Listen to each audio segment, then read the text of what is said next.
صحیح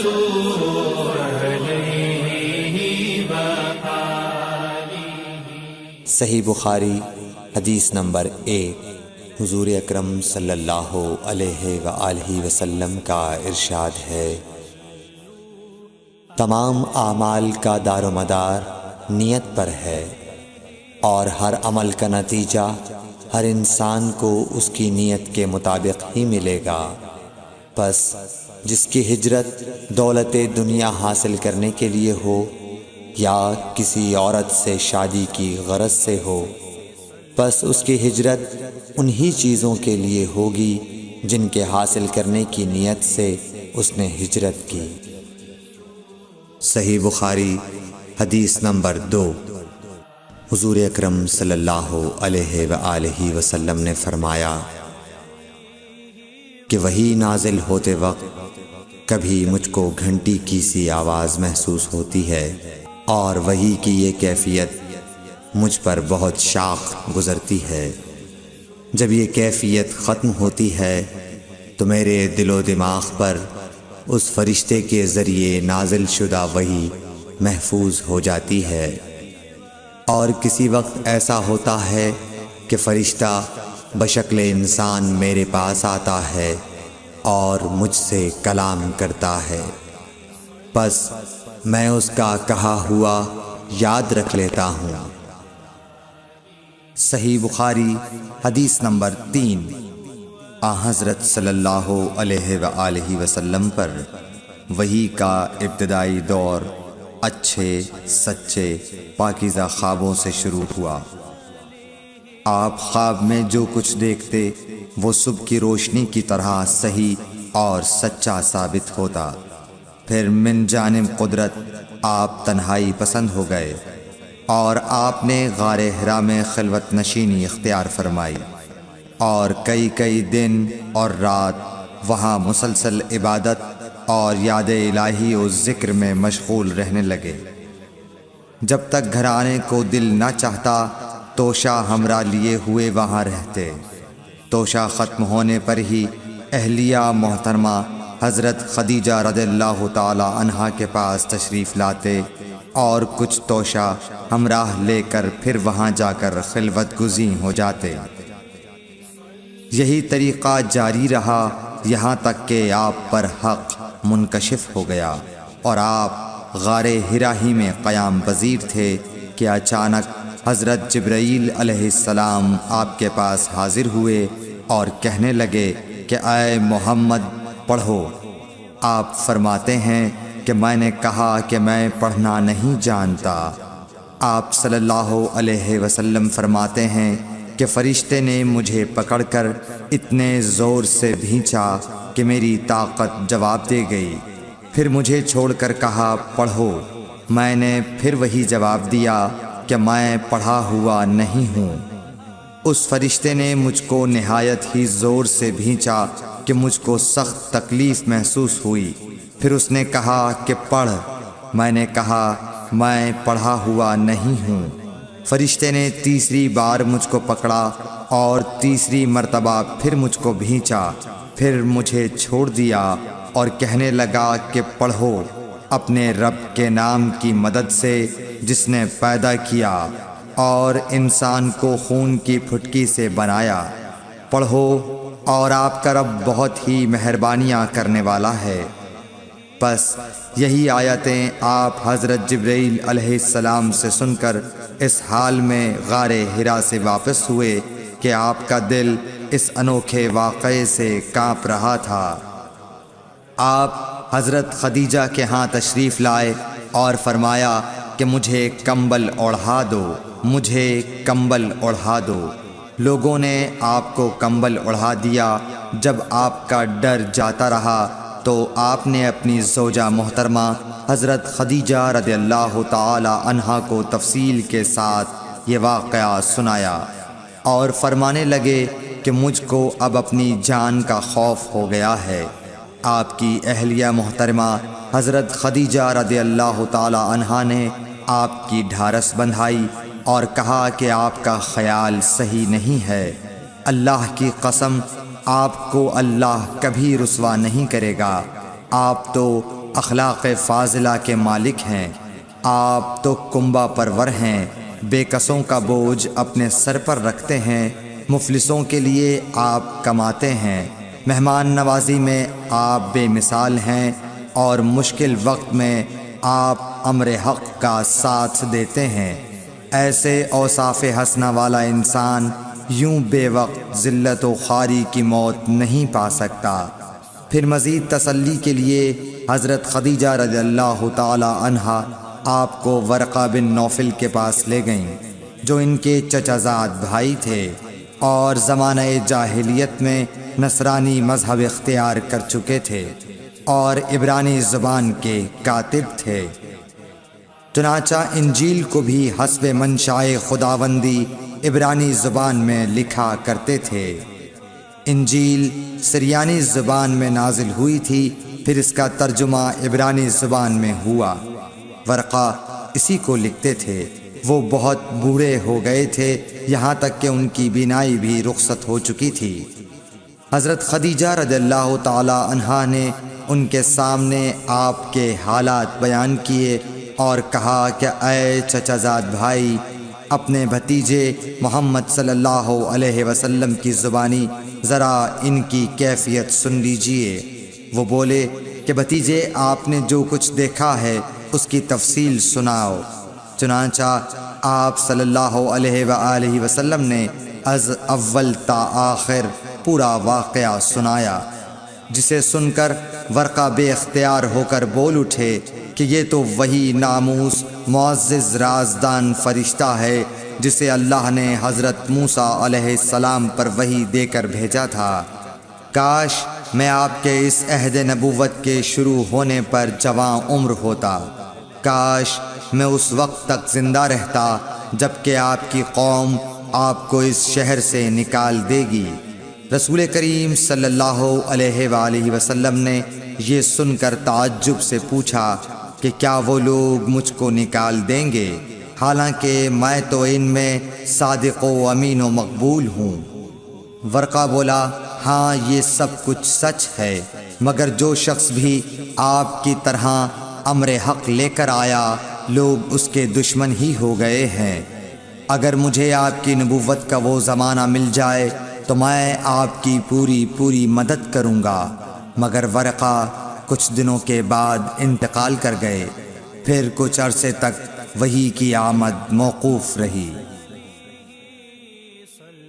صحیح بخاری حدیث نمبر 4۔ حضور اکرم صلی اللہ علیہ وآلہ وسلم نے وحی کے رک جانے کے زمانے کے حالات بیان فرماتے ہوئے کہا کہ ایک روز میں چلا جا رہا تھا کہ اچانک میں نے آسمان کی طرف ایک آواز سنی اور میں نے اپنا سر آسمان کی طرف اٹھایا۔ کیا دیکھتا ہوں کہ وہی فرشتہ جو میرے پاس غار حرا میں آیا تھا وہ آسمان و زمین کے بیچ میں ایک کرسی پر بیٹھا ہوا ہے۔ میں اس سے ڈر گیا اور گھر آنے پر میں نے پھر کمبل اوڑھنے کی خواہش ظاہر کی۔ اس وقت اللہ پاک کی طرف سے یہ آیات نازل ہوئیں، اے لحاف اوڑھ کر لیٹنے والے، اٹھ کھڑا ہو اور لوگوں کو عذاب الہی سے ڈرا، اور اپنے رب کی بڑائی بیان کر، اور اپنے کپڑوں کو پاک صاف رکھ اور گندگی سے دور رہ۔ اس کے بعد وہی تیزی کے ساتھ پے در پے آنے لگی۔ صحیح بخاری حدیث نمبر 5۔ رسول اللہ صلی اللہ علیہ وآلہ وسلم نزول قرآن کے وقت بہت سختی محسوس فرمایا کرتے تھے، اور اس کی علامتوں میں سے ایک یہ تھی کہ یاد کرنے کے لیے آپ اپنے ہونٹوں کو ہلاتے تھے۔ ابن عباس رضی اللہ تعالیٰ عنہ نے کہا، میں اپنے ہونٹوں کو ہلاتا ہوں جس طرح آپ ہلاتے تھے۔ سعید کہتے ہیں، میں بھی اپنے ہونٹ ہلاتا ہوں جس طرح ابن عباس رضی اللہ تعالیٰ عنہ کو میں نے ہلاتے دیکھا۔ پھر انہوں نے اپنے ہونٹ ہلائے۔ ابن عباس رضی اللہ تعالیٰ عنہ نے کہا، پھر یہ آیت اتری کہ اے محمد، قرآن کو جلد جلد یاد کرنے کے لیے اپنی زبان نہ ہلاؤ۔ اس کا جمع کر دینا اور پڑھا دینا ہمارا ذمہ ہے۔ حضرت ابن عباس رضی اللہ تعالی عنہ کہتے ہیں، یعنی قرآن آپ صلی اللہ علیہ وآلہ وسلم کے دل میں جمع دینا اور پڑھا دینا ہمارے ذمہ ہے۔ پھر جب ہم پڑھ چکے تو اس پڑھے ہوئے کی اتباع کرو۔ ابن عباس رضی اللہ تعالی عنہ فرماتے ہیں، اس کا مطلب یہ ہے آپ اس کو خاموشی کے ساتھ سنتے رہو، اس کے بعد مطلب سمجھا دینا ہمارے ذمہ ہے۔ پھر یقیناً یہ ہماری ذمہ داری ہے کہ آپ اس کو پڑھو، یعنی اس کو محفوظ کر سکو۔ چنانچہ اس کے بعد جب آپ کے پاس حضرت جبرائیل علیہ السلام وحی لے کر آتے تو آپ توجہ سے سنتے، جب وہ چلے جاتے تو رسول اللہ صلی اللہ علیہ وسلم اس وحی کو اس طرح پڑھتے جس طرح حضرت جبرائیل علیہ السلام نے اسے پڑھا تھا۔ صحیح بخاری حدیث نمبر 6۔ رسول اللہ صلی اللہ علیہ وآلہ وسلم سب لوگوں سے زیادہ جواد سخی تھے، اور رمضان میں دوسرے اوقات کے مقابلے میں جب جبرائیل علیہ السلام آپ صلی اللہ علیہ وآلہ وسلم سے ملتے بہت ہی زیادہ جود و کرم فرماتے۔ جبرائیل علیہ السلام رمضان کی ہر رات میں آپ صلی اللہ علیہ وآلہ وسلم سے ملاقات کرتے اور آپ کے ساتھ قرآن کا دورہ کرتے۔ غرض حضرت صلی اللہ علیہ وآلہ وسلم لوگوں کو بھلائی پہنچانے میں بارش لانے والی ہوا سے بھی زیادہ جود و کرم فرمایا کرتے تھے۔ صحیح بخاری حدیث نمبر 7۔ ہرقل شاہ روم نے قریش کے قافلے میں ایک آدمی بلانے کو بھیجا، اور اس وقت یہ لوگ تجارت کے لیے ملک شام گئے ہوئے تھے، اور یہ وہ زمانہ تھا جب رسول اللہ صلی اللہ علیہ وسلم نے قریش اور ابو سفیان سے ایک وقتی عہد کیا ہوا تھا۔ جب ابو سفیان اور دوسرے لوگ ہرقل کے پاس ایلیا پہنچے جہاں ہرقل نے دربار طلب کیا تھا، اس کے گرد روم کے بڑے بڑے لوگ، علماء، وزراء و امراء بیٹھے ہوئے تھے۔ ہرقل نے ان کو اور اپنے ترجمان کو بلوایا، پھر ان سے پوچھا کہ تم میں سے کون شخص مدعی رسالت کا زیادہ قریبی عزیز ہے؟ ابو سفیان کہتے ہیں کہ میں بول اٹھا کہ میں اس کا سب سے زیادہ قریبی رشتہ دار ہوں۔ یہ سن کر ہرقل نے حکم دیا کہ اس ابو سفیان کو میرے قریب لا کر بٹھاؤ اور اس کے ساتھیوں کو اس کی پیٹھ کے پیچھے بٹھا دو۔ پھر اپنے ترجمان سے کہا کہ ان لوگوں سے کہہ دو کہ میں ابو سفیان سے اس شخص یعنی محمد صلی اللہ علیہ وسلم کے حالات پوچھتا ہوں، اگر یہ مجھ سے کسی بات میں جھوٹ بول دے تو تم اس کا جھوٹ ظاہر کر دینا۔ ابو سفیان کا قول ہے کہ خدا کی قسم اگر مجھے یہ غیرت نہ آتی کہ یہ لوگ مجھ کو جھٹلائیں گے تو میں آپ صلی اللہ علیہ وسلم کی نسبت ضرور غلط گوئی سے کام لیتا۔ خیر، پہلی بات جو ہرقل نے مجھ سے پوچھی وہ یہ کہ اس شخص کا خاندان تم لوگوں میں کیسا ہے؟ میں نے کہا وہ تو بڑے اونچے عالی نسب والے ہیں۔ کہنے لگا اس سے پہلے بھی کسی نے تم لوگوں میں ایسی بات کہی تھی؟ میں نے کہا نہیں۔ کہنے لگا اچھا اس کے بڑوں میں کوئی بادشاہ ہوا ہے؟ میں نے کہا نہیں۔ پھر اس نے کہا بڑے لوگوں نے اس کی پیروی اختیار کی ہے یا کمزوروں نے؟ میں نے کہا نہیں، کمزوروں نے۔ پھر کہنے لگا اس کے تابعدار روز بڑھتے جاتے ہیں یا کوئی ساتھی پھر بھی جاتا ہے؟ میں نے کہا نہیں۔ کہنے لگا کیا اپنے اس دعوی نبوت سے پہلے کبھی کسی بھی موقع پر اس نے جھوٹ بولا ہے؟ میں نے کہا نہیں، اور اب ہماری اس سے صلح کی ایک مقررہ مدت ٹھہری ہوئی ہے، معلوم نہیں وہ اس میں کیا کرنے والا ہے۔ ابو سفیان کہتے ہیں میں اس بات کے سوا اور کوئی جھوٹ اس گفتگو میں شامل نہ کر سکا۔ ہرقل نے کہا کیا تمہاری اس سے کبھی لڑائی بھی ہوئی ہے؟ ہم نے کہا کہ ہاں۔ بولا پھر تمہاری اور اس کی جنگ کا کیا حال ہوتا ہے؟ میں نے کہا لڑائی ڈول کی طرح ہے، کبھی وہ ہم سے میدان جنگ جیت لیتے ہیں اور کبھی ہم ان سے جیت لیتے ہیں۔ ہرقل نے پوچھا وہ تمہیں کس بات کا حکم دیتا ہے؟ میں نے کہا وہ کہتا ہے کہ صرف ایک اللہ ہی کی عبادت کرو، اس کا کسی کو شریک نہ بناؤ، اور اپنے باپ دادا کی شرک کی باتیں چھوڑ دو، اور ہمیں نماز پڑھنے، سچ بولنے، پرہیزگاری اور صلہ رحمی کا حکم دیتا ہے۔ یہ سب سن کر پھر ہرقل نے اپنے ترجمان سے کہا کہ ابو سفیان سے کہہ دے کہ میں نے تم سے اس کا نسب پوچھا تو تم نے کہا کہ وہ ہم سے عالی نسب ہے، اور پیغمبر اپنی قوم میں عالی نسب ہی بھیجے جایا کرتے ہیں۔ میں نے تم سے پوچھا کہ دعویٰ نبوت کی یہ بات تمہارے اندر اس سے پہلے کسی اور نے بھی کہی تھی؟ تو تم نے جواب دیا کہ نہیں۔ تب میں نے اپنے دل میں کہا کہ اگر یہ بات اس سے پہلے کسی اور نے کہی ہوتی تو میں سمجھتا کہ اس شخص نے بھی اسی بات کی تقلید کی ہے جو پہلے کہی جا چکی ہے۔ میں نے تم سے پوچھا کہ اس کے بڑوں میں کوئی بادشاہ بھی گزرا ہے تو تم نے کہا کہ نہیں۔ تو میں نے دل میں کہا کہ ان کے بزرگوں میں سے کوئی بادشاہ ہوا ہوگا تو کہہ دوں گا کہ وہ شخص اس بہانے اپنے آباء و اجداد کی بادشاہت اور ان کا ملک دوبارہ حاصل کرنا چاہتا ہے۔ اور میں نے تم سے پوچھا کہ اس بات کے کہنے یعنی پیغمبری کا دعویٰ کرنے سے پہلے تم نے کبھی اس کو دروغ گوئی کا الزام لگایا ہے؟ تم نے کہا کہ نہیں۔ تو میں نے سمجھ لیا کہ جو شخص آدمیوں کے ساتھ دروغ گوئی سے بچے وہ اللہ کے بارے میں کیسے جھوٹی بات کہہ سکتا ہے۔ اور میں نے تم سے پوچھا کہ بڑے لوگ اس کے پیرو ہوتے ہیں یا کمزور آدمی؟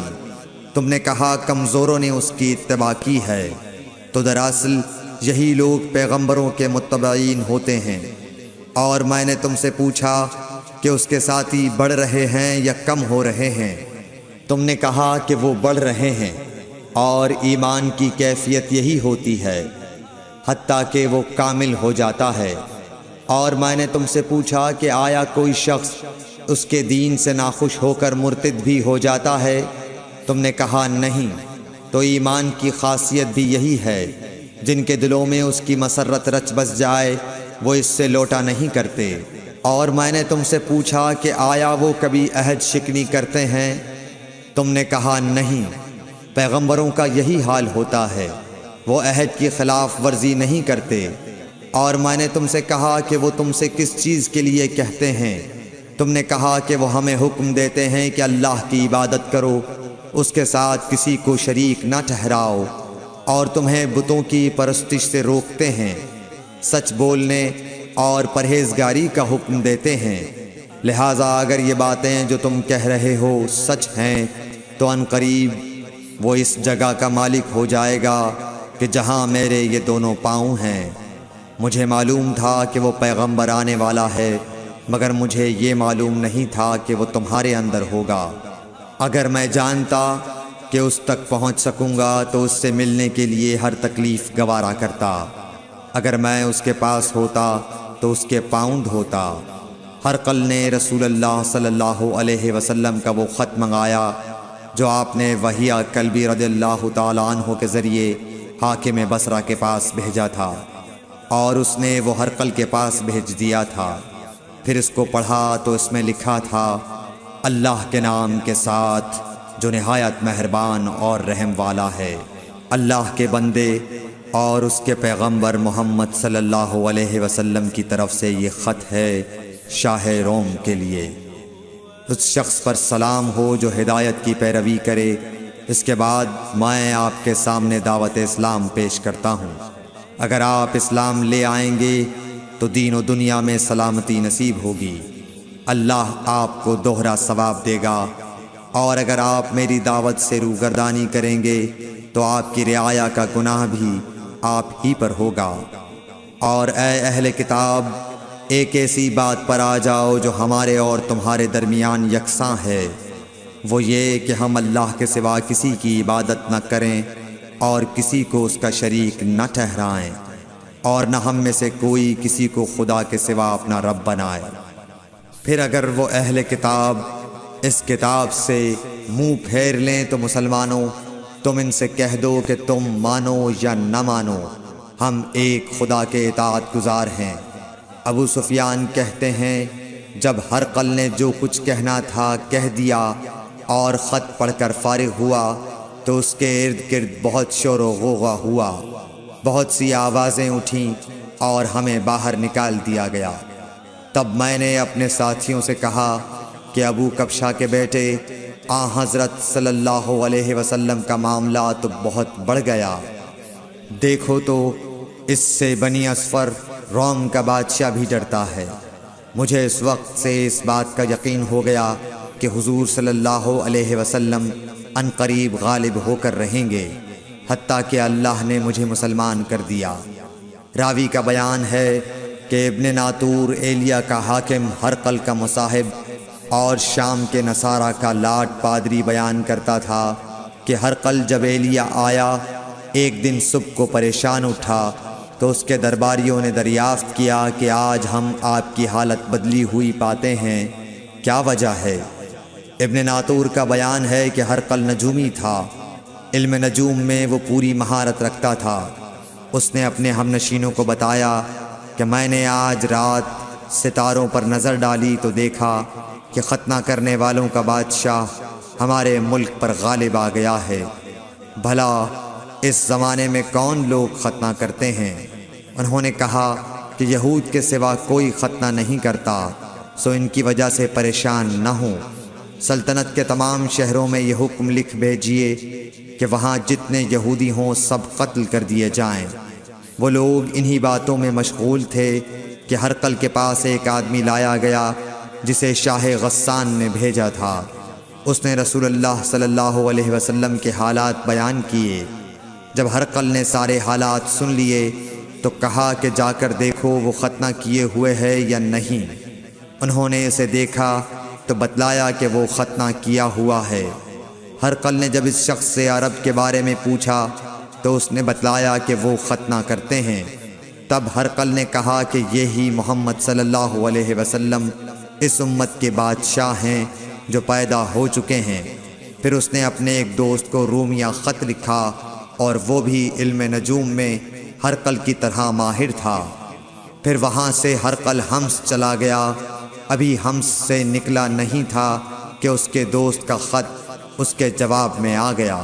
اس کی رائے بھی حضور صلی اللہ علیہ وسلم کے ظہور کے بارے میں ہرقل کے موافق تھی کہ محمد صلی اللہ علیہ وسلم واقعی پیغمبر ہیں۔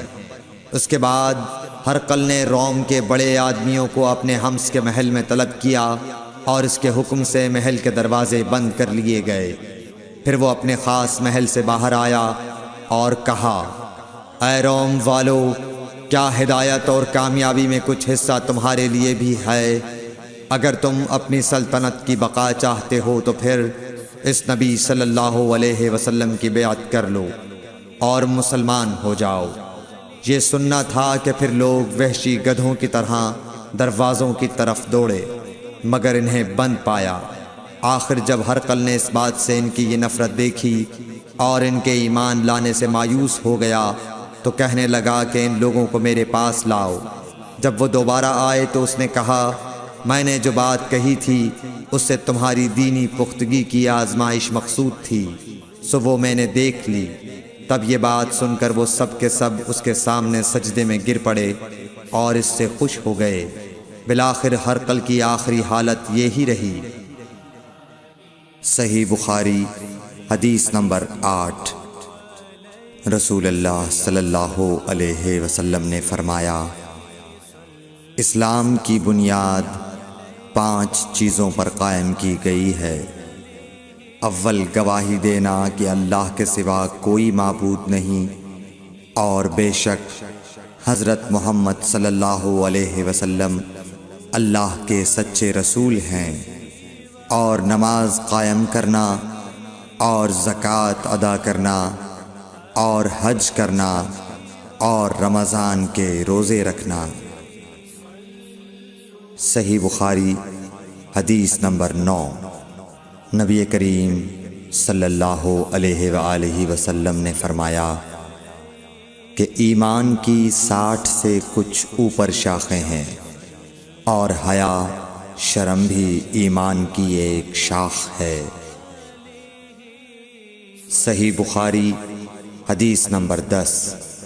حضرت محمد مصطفیٰ صلی اللہ علیہ وآلہ وسلم نے فرمایا، مسلمان وہ ہے جس کی زبان اور ہاتھ سے مسلمان بچے رہیں، اور مہاجر وہ ہے جو ان کاموں کو چھوڑ دے جن سے اللہ نے منع فرمایا۔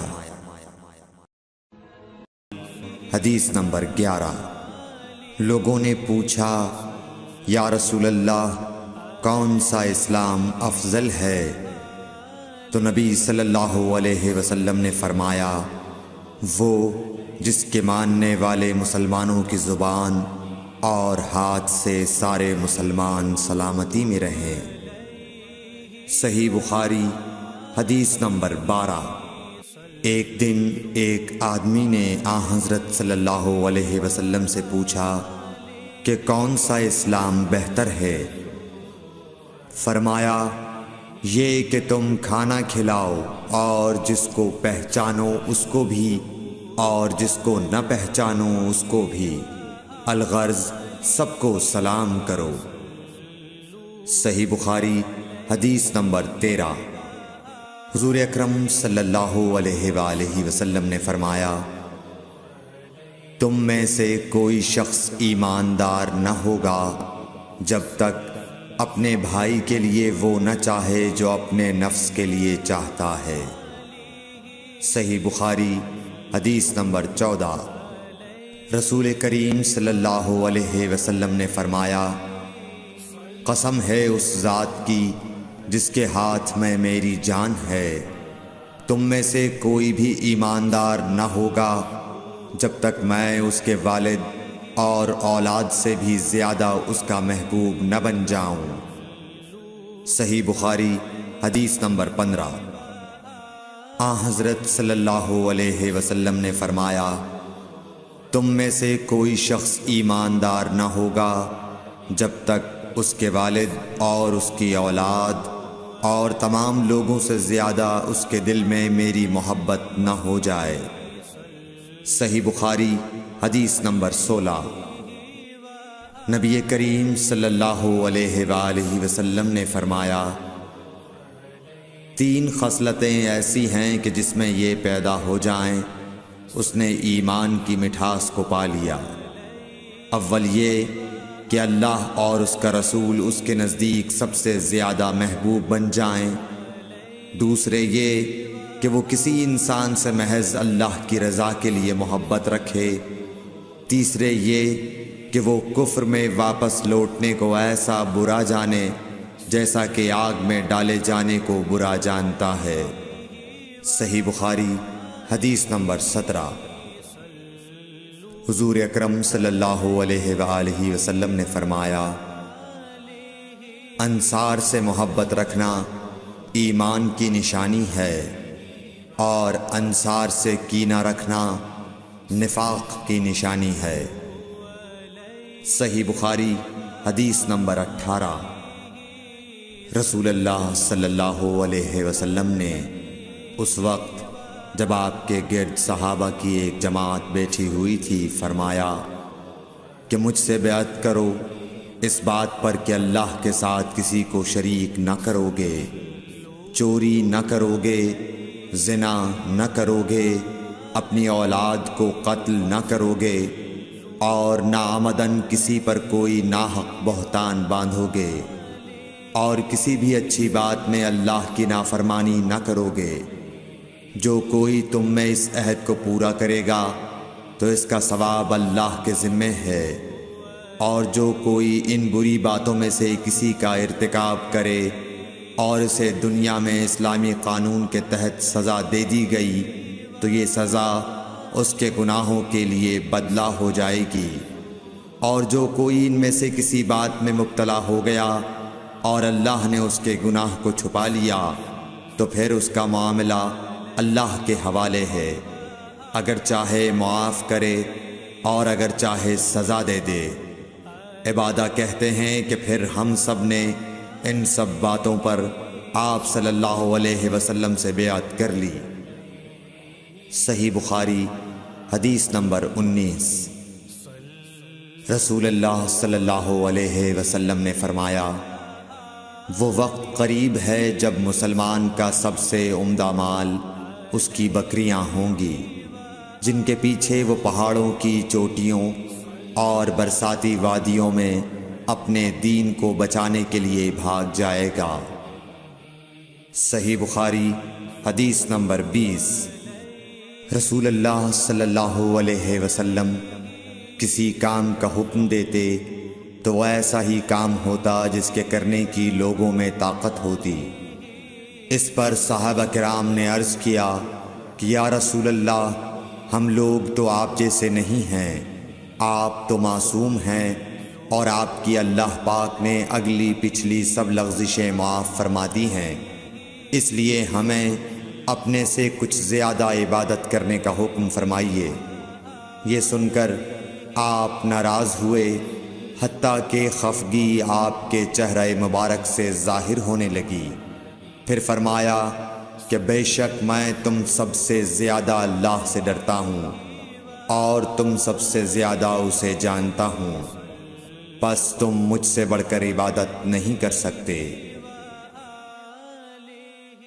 صحیح بخاری حدیث نمبر 21۔ حضور اکرم صلی اللہ علیہ وآلہ وسلم نے ارشاد فرمایا، جس شخص میں یہ 3 باتیں ہوں گی وہ ایمان کا مزہ پالے گا۔ ایک یہ کہ وہ شخص جسے اللہ اور اس کا رسول ان کے ماں سوا سے زیادہ عزیز ہوں، اور دوسرے یہ کہ جو کسی بندے سے محض اللہ ہی کے لیے محبت کرے، اور تیسری بات یہ کہ جسے اللہ نے کفر سے نجات دی ہو، پھر دوبارہ کفر اختیار کرنے کو وہ ایسا برا سمجھے جیسا آگ میں گر جانے کو برا جانتا ہے۔ صحیح بخاری حدیث نمبر 22۔ حضرت محمد مصطفیٰ صلی اللہ علیہ وآلہ وسلم نے فرمایا، جب جنتی جنت میں اور دوزخی دوزخ میں داخل ہو جائیں گے، اللہ پاک فرمائے گا، جس کے دل میں رائی کے دانے کے برابر بھی ایمان ہو، اس کو بھی دوزخ سے نکال لو۔ تب ایسے لوگ دوزخ سے نکال لیے جائیں گے اور وہ جل کر کوئلے کی طرح سیاہ ہو چکے ہوں گے، پھر زندگی کی نہر میں یا بارش کے پانی میں ڈالے جائیں گے۔ اس وقت وہ دانے کی طرح اگائیں گے جس طرح ندی کے کنارے دانے اگاتے ہیں۔ کیا تم نے نہیں دیکھا کہ دانہ زردی مائل پیچ در پیچ نکلتا ہے؟ صحیح بخاری حدیث نمبر 23۔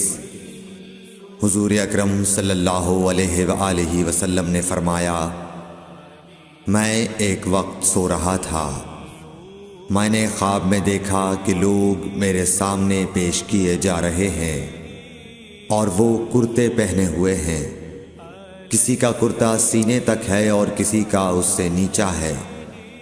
پھر میرے سامنے عمر بن خطاب لائے گئے، ان کے بدن پر جو کرتا تھا اسے وہ گھسیٹ رہے تھے، یعنی ان کا کرتا زمین تک نیچا تھا۔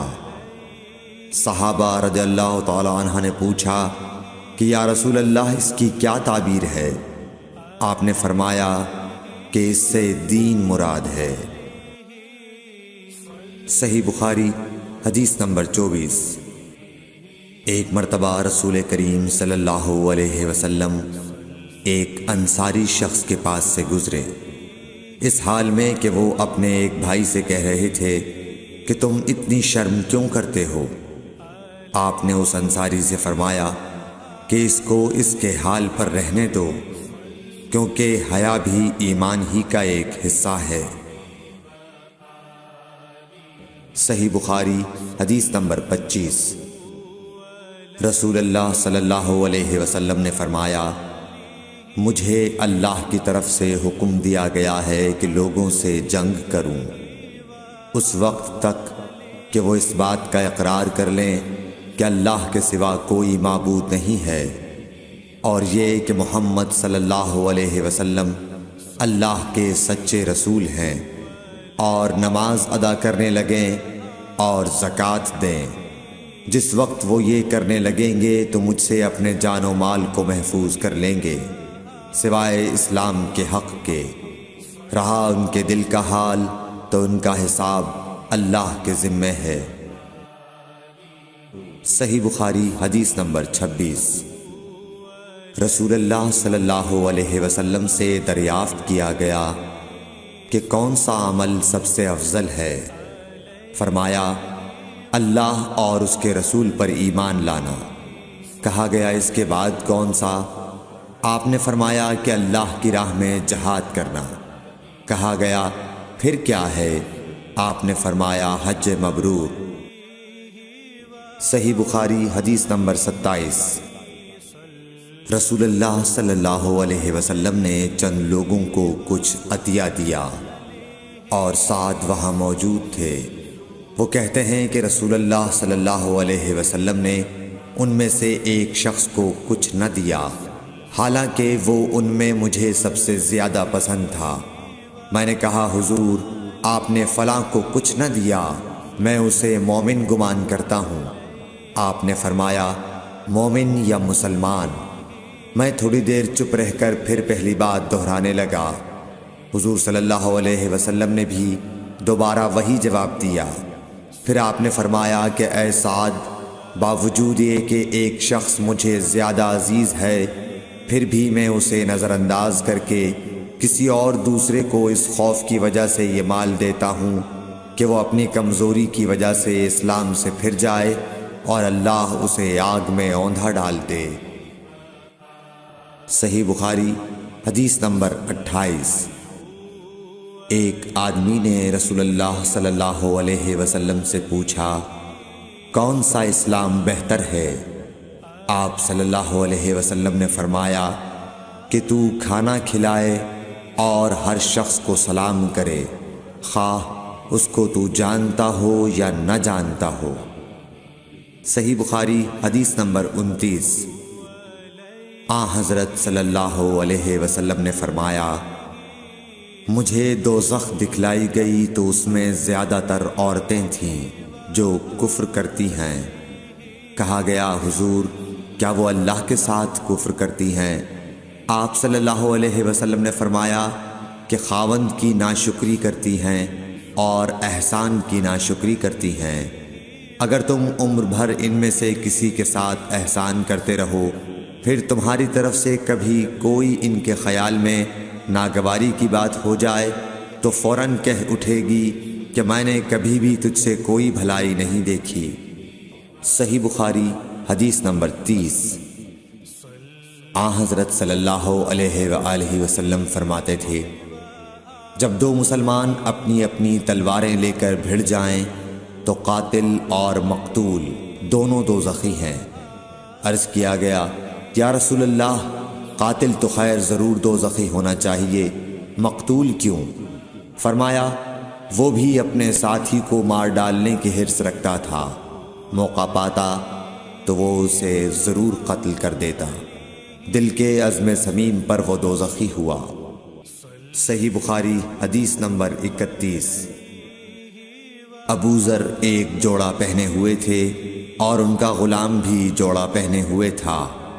سبب دریافت کیا گیا تو کہنے لگے کہ میں نے ایک شخص یعنی غلام کو برا بھلا کہا تھا اور اس کی ماں کی غیرت دلائی یعنی گالی دی، تو رسول اللہ صلی اللہ علیہ وسلم نے یہ معلوم کر کے مجھ سے فرمایا اے ابو ذر، تو نے اسے ماں کے نام سے غیرت دلائی ہے، بے شک تجھ میں ابھی کچھ زمانہ جاہلیت کا اثر باقی ہے۔ یاد رکھو ماتحت لوگ تمہارے بھائی ہیں، اللہ نے اپنی کسی مصلحت کی بنا پر انہیں تمہارے قبضے میں دے رکھا ہے، تو جس کے ماتحت اس کا کوئی بھائی ہو تو اس کو بھی وہی کھلائے جو آپ کھاتا ہے، اور وہ کپڑا اسے پہنائے جو آپ پہنتا ہے، اور ان کو اتنے کام کی تکلیف نہ دو کہ ان کے لیے مشکل ہو جائے، اور اگر کوئی سخت کام ڈالو تو تم خود بھی ان کی مدد کرو۔ صحیح بخاری حدیث نمبر 32۔ 31۔ جب سورہ انعام کی یہ آیت اتری، جو لوگ ایمان لائے اور انہوں نے اپنے ایمان میں گناہوں کی آمیزش نہیں کی، تو آپ صلی اللہ علیہ وسلم کے اصحاب نے کہا، یا رسول اللہ، یہ تو بہت ہی مشکل ہے، ہم میں کون ایسا ہے جس نے گناہ نہیں کیا؟ تب اللہ پاک نے سورہ لقمان کی یہ آیت اتاری کہ بے شک شرک بڑا ظلم ہے۔ صحیح بخاری حدیث نمبر 33۔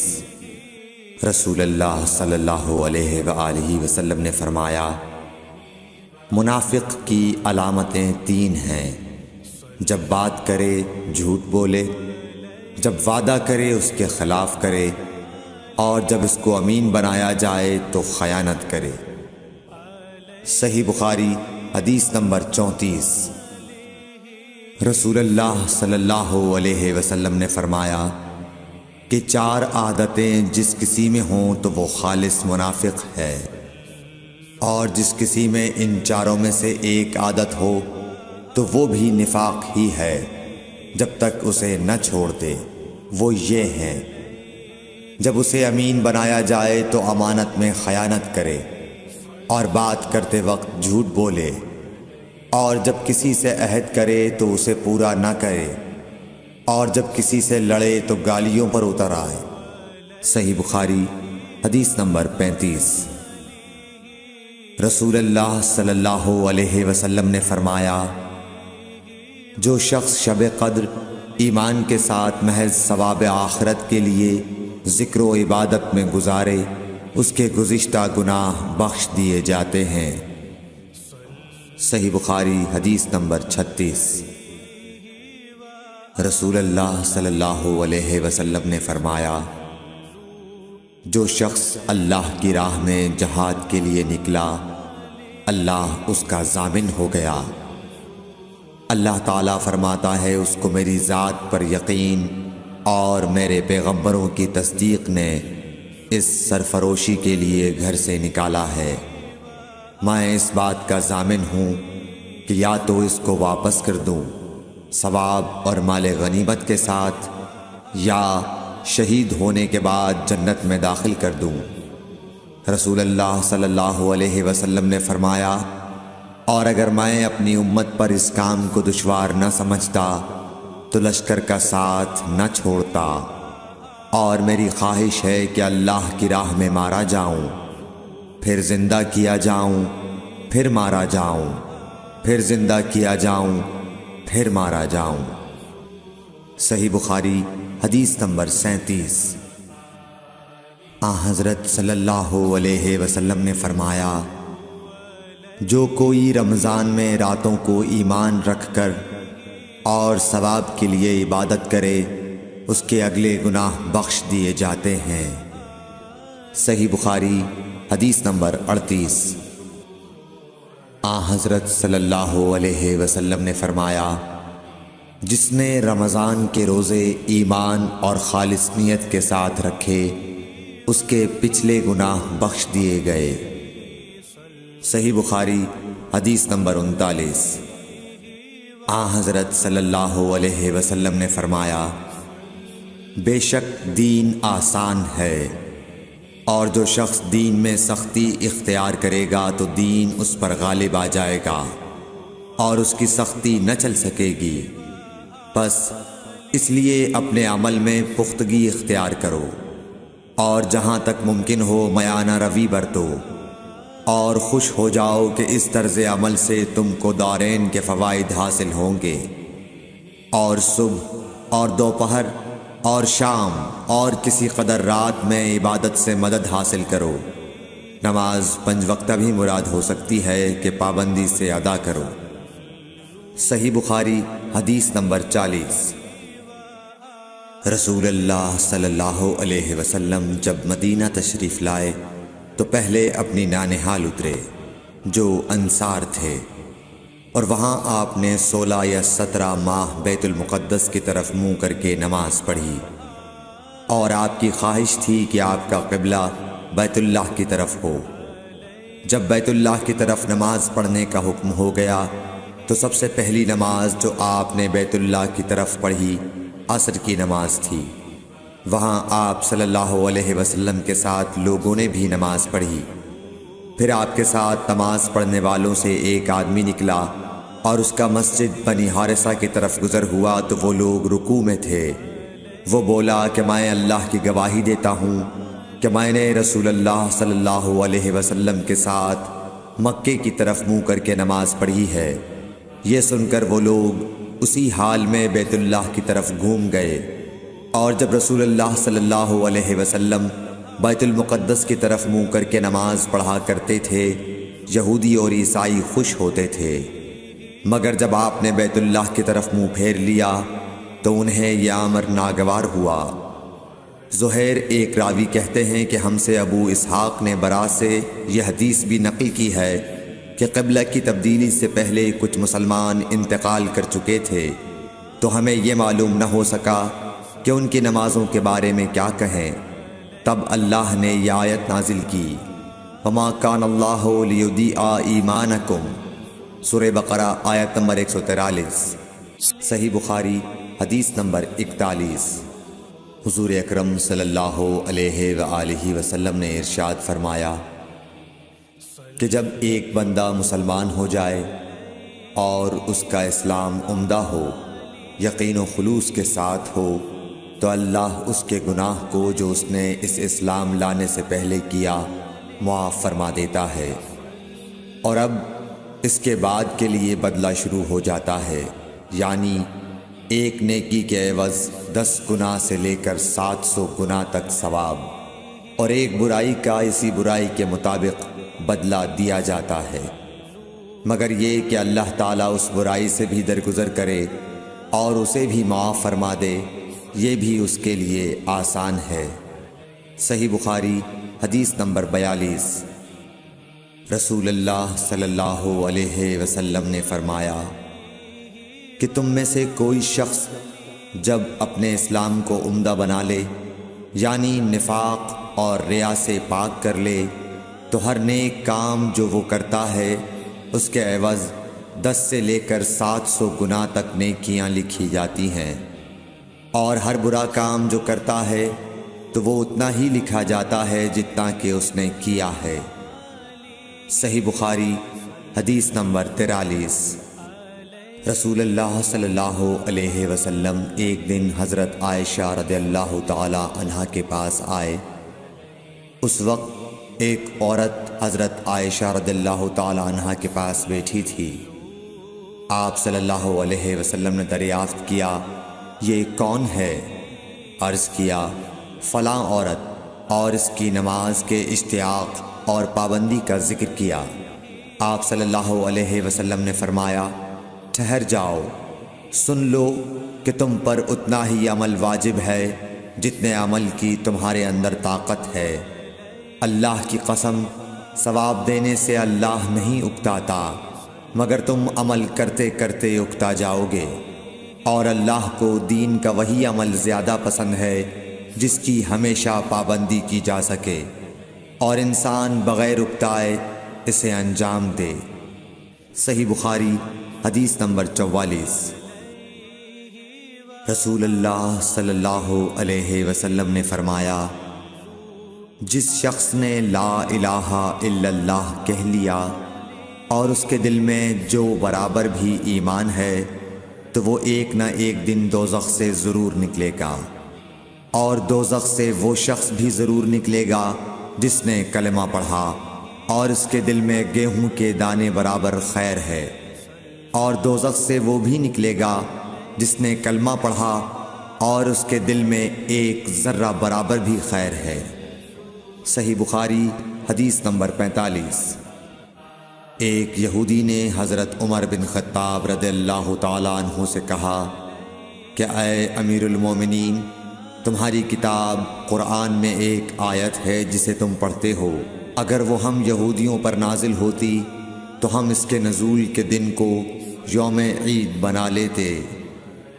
آپ نے پوچھا، وہ کون سی آیت ہے؟ اس نے جواب دیا، سورہ مائدہ کی یہ آیت کہ آج میں نے تمہارے دین کو مکمل کر دیا، اور اپنی نعمت تم پر تمام کر دی اور تمہارے لیے دین اسلام پسند کیا۔ حضرت عمر رضی اللہ تعالی عنہ نے فرمایا کہ ہم اس دن اور اس مقام کو خوب جانتے ہیں جب یہ آیت رسول اللہ صلی اللہ علیہ وسلم پر نازل ہوئی۔ اس وقت آپ صلی اللہ علیہ وسلم عرفات میں جمعے کے دن کھڑے ہوئے تھے۔ صحیح بخاری حدیث نمبر 46۔ طلحہ بن عبید اللہ کہتے تھے کہ نجد والوں میں سے ایک شخص حضرت صلی اللہ علیہ وسلم کے پاس آیا، سر پریشان یعنی بال بکھرے ہوئے تھے۔ ہم اس کی آواز کی بنبناہٹ سنتے تھے اور ہم سمجھ نہیں پا رہے تھے کہ وہ کیا کہہ رہا ہے، یہاں تک کہ وہ نزدیک آن پہنچا جب معلوم ہوا کہ وہ اسلام کے بارے میں پوچھ رہا ہے۔ حضرت صلی اللہ علیہ وسلم نے فرمایا کہ اسلام دن رات میں 5 نمازیں پڑھنا ہے۔ اس نے کہا بس اس کے سوا تو اور کوئی نماز مجھ پر نہیں۔ آپ نے فرمایا نہیں مگر تو نفل پڑھے تو اور بات ہے۔ حضرت صلی اللہ علیہ وسلم نے فرمایا اور رمضان کے روزے رکھنا۔ اس نے کہا اور تو کوئی روزہ مجھ پر نہیں ہے۔ آپ نے فرمایا نہیں مگر تو نفل روزے رکھے تو اور بات ہے۔ طلحہ نے کہا اور حضرت صلی اللہ علیہ وسلم نے اس زکوٰۃ کا بیان کیا۔ وہ کہنے لگا کہ بس اور کوئی صدقہ مجھ پر نہیں ہے۔ آپ نے فرمایا نہیں مگر یہ کہ تو نفل صدقہ دے تو اور بات ہے۔ پھر وہ شخص پیٹھ موڑ کر چلا گیا، یوں کہتا جاتا تھا قسم خدا کی میں نہ اس سے بڑھاؤں گا نہ گھٹاؤں گا۔ حضرت صلی اللہ علیہ وسلم نے فرمایا اگر یہ سچا ہے تو اپنی مراد کو پہنچ گیا۔ صحیح بخاری حدیث نمبر 47۔ حضرت صلی اللہ علیہ وسلم نے فرمایا جو کوئی ایمان رکھ کر اور ثواب کی نیت سے کسی مسلمان کے جنازے کے ساتھ جائے اور نماز اور دفن سے فراغت ہونے تک اس کے ساتھ رہے تو وہ 2 قیرات ثواب لے کر لوٹے گا۔ ہر قیرات اتنا بڑا ہوگا جیسے احد کا پہاڑ۔ اور جو شخص جنازے پر نماز پڑھ کر دفن سے پہلے لوٹ جائے تو وہ 1 قیرات ثواب لے کر لوٹے گا۔ صحیح بخاری حدیث نمبر 48۔ حضرت صلی اللہ علیہ وسلم نے فرمایا کہ مسلمان کو گالی دینے سے آدمی فاسق ہو جاتا ہے اور مسلمان سے لڑنا کفر ہے۔ صحیح بخاری حدیث نمبر 49۔ حضرت صلی اللہ علیہ وسلم اپنے حجرے سے نکلے، لوگوں کو شب قدر بتانا چاہتے تھے وہ کون سی رات ہے۔ اتنے میں 2 مسلمان آپس میں لڑ پڑے۔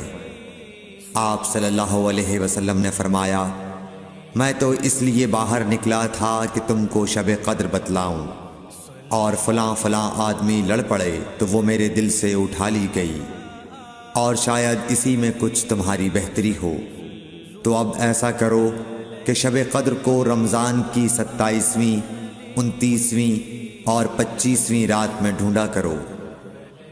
صحیح بخاری حدیث نمبر 50۔ ایک دن حضرت صلی اللہ علیہ وسلم لوگوں میں تشریف فرما تھے کہ آپ کے پاس ایک شخص آیا اور پوچھنے لگا کہ ایمان کسے کہتے ہیں۔ آپ صلی اللہ علیہ وسلم نے فرمایا کہ ایمان یہ ہے کہ تم اللہ پاک کے وجود اور اس کی وحدانیت پر ایمان لاؤ، اور اس کے فرشتوں کے وجود پر، اور اس اللہ کی ملاقات کے برحق ہونے پر، اور اس کے رسولوں کے برحق ہونے پر، اور مرنے کے بعد دوبارہ اٹھنے پر ایمان لاؤ۔ پھر اس نے پوچھا کہ اسلام کیا ہے؟ آپ صلی اللہ علیہ وسلم نے پھر جواب دیا کہ اسلام یہ ہے کہ تم خالص اللہ کی عبادت کرو اور اس کے ساتھ کسی کو شریک نہ بناؤ، اور نماز قائم کرو، اور زکوٰۃ فرض ادا کرو، اور رمضان کے روزے رکھو۔ پھر اس نے احسان کے متعلق پوچھا۔ آپ صلی اللہ علیہ وسلم نے فرمایا احسان یہ ہے کہ تم اللہ کی عبادت اس طرح کرو گویا تم اسے دیکھ رہے ہو۔ اگر یہ درجہ نہ حاصل ہو تو پھر یہ تو سمجھو کہ وہ تم کو دیکھ رہا ہے۔ پھر اس نے پوچھا کہ قیامت کب آئے گی؟ آپ صلی اللہ علیہ وسلم نے فرمایا کہ اس کے بارے میں جواب دینے والا پوچھنے والے سے کچھ زیادہ نہیں جانتا، البتہ میں تمہیں اس کی نشانیاں بتلا سکتا ہوں۔ وہ یہ ہیں کہ جب لونڈی اپنے آقا کو جنے گی، اور جب سیاہ اونٹوں کے چرانے والے دیہاتی لوگ ترقی کرتے کرتے مکانات کی تعمیر میں ایک دوسرے سے بازی لے جانے کی کوشش کریں گے، یاد رکھو قیامت کا علم ان 5 چیزوں میں ہے جن کو اللہ کے سوا کوئی نہیں جانتا۔ پھر آپ صلی اللہ علیہ وسلم نے یہ آیت پڑھی کہ اللہ ہی کو قیامت کا علم ہے کہ وہ کب ہوگی۔ پھر وہ پوچھنے والا پیٹھ پھیر کر جانے لگا۔ آپ نے فرمایا کہ اسے واپس بلا کر لاؤ۔ لوگ دوڑ پڑے مگر وہ کہیں نظر نہیں آیا۔ آپ صلی اللہ علیہ وسلم نے فرمایا کہ یہ جبرائیل علیہ السلام تھے جو لوگوں کو ان کا دین سکھانے آئے تھے۔ صحیح بخاری حدیث نمبر 51۔ ہرقل شاہ روم نے ابو سفیان سے کہا، میں نے تم سے پوچھا تھا کہ اس رسول کے ماننے والے بڑھ رہے ہیں یا گھٹ رہے ہیں؟ تو نے جواب میں بتلایا کہ وہ بڑھ رہے ہیں۔ ٹھیک ہے، ایمان کا یہی حال رہتا ہے یہاں تک کہ وہ پورا ہو جائے۔ اور میں نے تجھ سے پوچھا تھا کہ کوئی اس کے دین میں آ کر پھر اس کو برا جان کر پھر جاتا ہے؟ تو نے کہا نہیں۔ اور ایمان کا یہی حال ہے، جب اس کی خوشی دل میں سما جاتی ہے تو پھر اس کو کوئی برا نہیں سمجھ سکتا۔ صحیح بخاری حدیث نمبر 52۔ حضور اکرم صلی اللہ علیہ وسلم فرماتے تھے، حلال کھلا ہوا ہے اور حرام بھی کھلا ہوا ہے، اور ان دونوں کے درمیان بعض چیزیں شبے کی ہیں جن کو بہت لوگ نہیں جانتے کہ حلال ہیں یا حرام۔ پھر جو کوئی شبے کی چیزوں سے بھی بچ گیا اس نے اپنے دین اور عزت کو بچا لیا، اور جو کوئی ان شبے کی چیزوں میں پڑ گیا اس کی مثال اس چرواہے کی ہے جو شاہی محفوظ چراگاہ کے آس پاس اپنے جانوروں کو چرائے۔ وہ قریب ہے کہ کبھی اس چراگاہ کے اندر گھس جائے اور شاہی مجرم قرار پائے۔ سن لو، ہر بادشاہ کی ایک چراگاہ ہوتی ہے، اللہ کی چراگاہ اس کی زمین پر حرام چیزیں ہیں، پس ان سے بچو۔ اور سن لو، بدن میں ایک گوشت کا ٹکڑا ہے، جب وہ درست ہوگا سارا بدن درست ہوگا، اور جہاں بگڑا سارا بدن بگڑ گیا۔ سن لو، وہ ٹکڑا آدمی کا دل ہے۔ صحیح بخاری حدیث نمبر 53۔ عبد القیس کا وفد جب حضرت صلی اللہ علیہ وسلم کے پاس آیا تو آپ نے پوچھا کہ یہ کون سی قوم کے لوگ ہیں یا یہ وفد کہاں کا ہے؟ انہوں نے کہا کہ ربیعہ خاندان کے لوگ ہیں۔ آپ صلی اللہ علیہ وسلم نے فرمایا، مرحبا اس قوم کو یا اس وفد کو، نہ ذلیل ہونے والے نہ شرمندہ ہونے والے، یعنی ان کا آنا بہت خوب ہے۔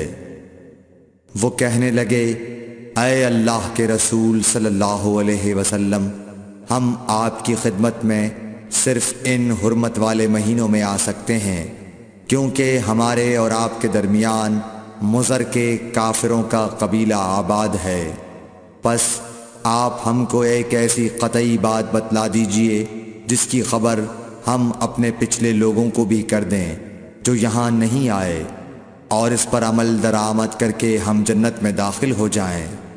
اور انہوں نے آپ سے اپنے برتنوں کے بارے میں بھی پوچھا۔ آپ صلی اللہ علیہ وسلم نے ان کو 4 باتوں کا حکم اور 4 قسم کے برتنوں کو استعمال میں لانے سے منع فرمایا۔ ان کو حکم دیا کہ ایک اکیلے خدا پر ایمان لاؤ۔ پھر آپ صلی اللہ علیہ وسلم نے پوچھا کہ جانتے ہو ایک اکیلے اللہ پر ایمان لانے کا مطلب کیا ہے؟ انہوں نے کہا کہ اللہ اور اس کے رسول ہی کو معلوم ہے۔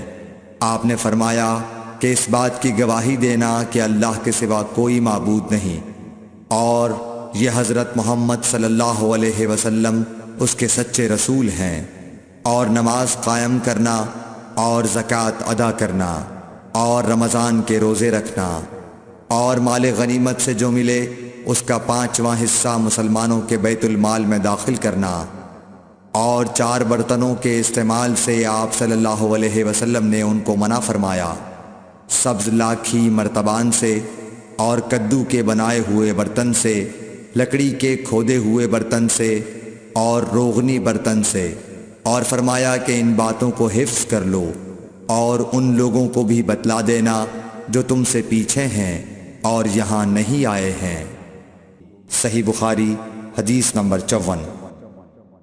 حضرت صلی اللہ علیہ وسلم نے فرمایا، عمل نیت ہی سے صحیح ہوتے ہیں یا نیت ہی کے مطابق ان کو بدلہ ملتا ہے، اور ہر آدمی کو وہی ملے گا جو نیت کرے گا۔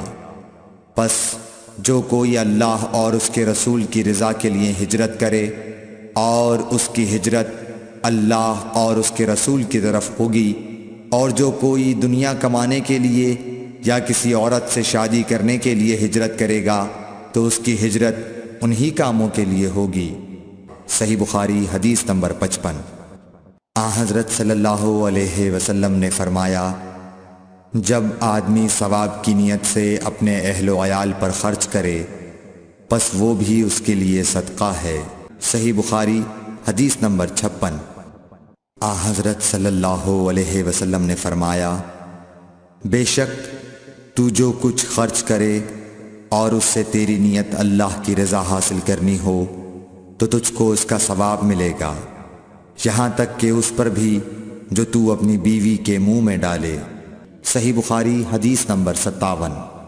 جریر بن عبداللہ رضی اللہ تعالی عنہ نے کہا کہ حضرت صلی اللہ علیہ وسلم سے میں نے نماز قائم کرنے اور زکوٰۃ ادا کرنے اور ہر مسلمان کی خیر خواہی کرنے پر بیعت کی۔ صحیح بخاری حدیث نمبر 58۔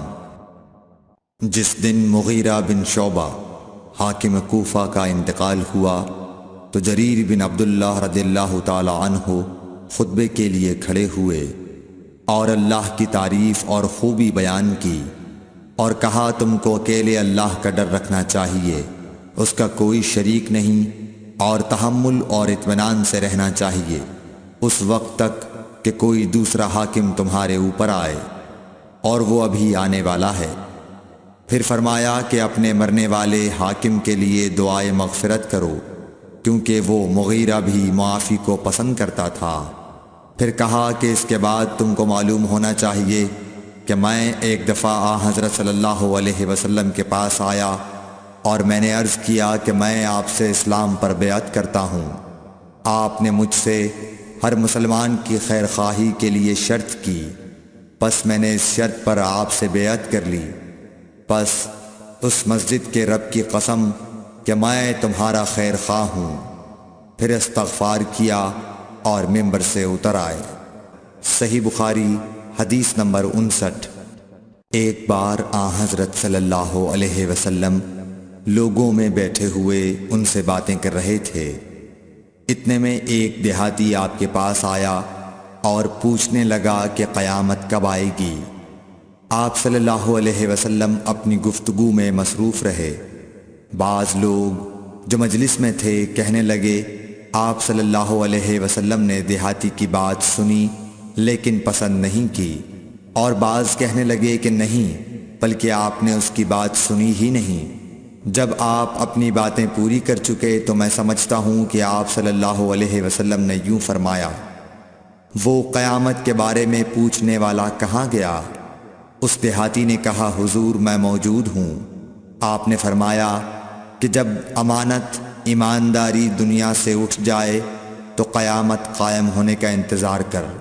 اس نے کہا، ایمانداری اٹھنے کا کیا مطلب ہے؟ آپ صلی اللہ علیہ وسلم نے فرمایا کہ جب حکومت کے کاروبار نالائق لوگوں کو سونپ دیے جائیں تو قیامت کا انتظار کر۔ صحیح بخاری حدیث نمبر 60۔ عبداللہ بن عمرو نے کہا کہ ایک سفر میں جو ہم نے کیا تھا، حضرت صلی اللہ علیہ وسلم ہم سے پیچھے رہ گئے، اور آپ صلی اللہ علیہ وسلم ہم سے اس وقت ملے جب عصر کی نماز کا وقت آن پہنچا تھا۔ ہم جلدی جلدی وضو کر رہے تھے، پس پاؤں کو خوب دھونے کے بدل ہم یوں ہی سا دھو رہے تھے۔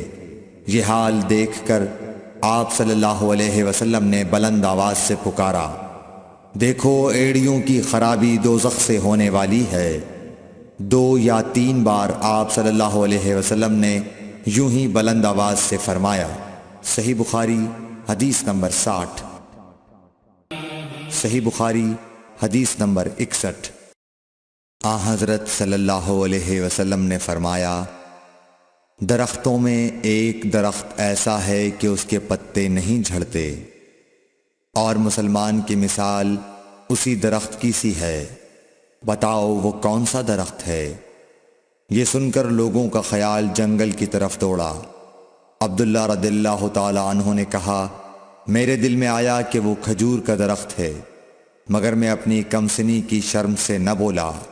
آخر صحابہ نے حضرت صلی اللہ علیہ وسلم سے پوچھا کہ وہ کون سا درخت ہے؟ آپ نے فرمایا، وہ کھجور کا درخت ہے۔ صحیح بخاری حدیث نمبر 62۔ حضرت صلی اللہ علیہ وسلم نے فرمایا، درختوں میں سے ایک درخت ایسا ہے کہ اس کے پتے نہیں جھڑتے، اور مسلمان کی بھی یہی مثال ہے، بتلاؤ وہ کون سا درخت ہے؟ یہ سن کر لوگوں کے خیالات جنگل کے درختوں میں چلے گئے۔ عبداللہ نے کہا کہ میرے دل میں آیا کہ بتلا دوں کہ وہ کھجور کا درخت ہے، لیکن وہاں بہت بزرگ موجود تھے، اس لیے مجھ کو شرم آئی۔ آخر صحابہ نے عرض کیا، یا رسول اللہ، آپ ہی بیان فرما دیجئے۔ آپ صلی اللہ علیہ وسلم نے بتلایا کہ وہ کھجور کا درخت ہے۔ صحیح بخاری حدیث نمبر 63۔ حضرت صلی اللہ علیہ وآلہ وسلم ایک بار مسجد میں بیٹھے ہوئے تھے، اتنے میں ایک شخص اونٹ پر سوار ہو کر آیا اور اونٹ کو مسجد میں بٹھا کر باندھ دیا۔ پھر پوچھنے لگا، بھائیو تم لوگوں میں محمد کون سے ہیں؟ حضرت صلی اللہ علیہ وسلم اس وقت لوگوں میں تکیہ لگائے بیٹھے ہوئے تھے۔ ہم نے کہا، حضرت محمد صلی اللہ علیہ وسلم یہ سفید رنگ والے بزرگ ہیں جو تکیہ لگائے ہوئے تشریف فرما ہیں۔ تب وہ آپ سے مخاطب ہوا کہ اے عبد المطلب کے فرزند۔ آپ صلی اللہ علیہ وسلم نے فرمایا، کہو میں آپ کی بات سن رہا ہوں۔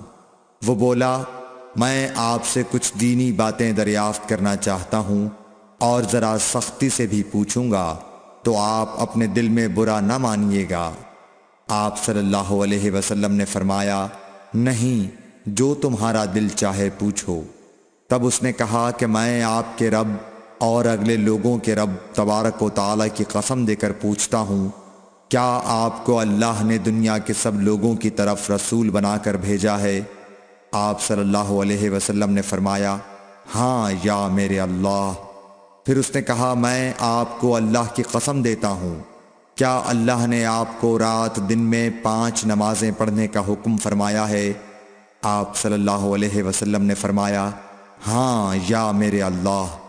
پھر کہنے لگا، میں آپ کو اللہ کی قسم دے کر پوچھتا ہوں کہ کیا اللہ نے آپ کو یہ حکم دیا ہے کہ سال بھر میں اس مہینے رمضان کے روزے رکھو؟ آپ صلی اللہ علیہ وسلم نے فرمایا، ہاں یا میرے اللہ۔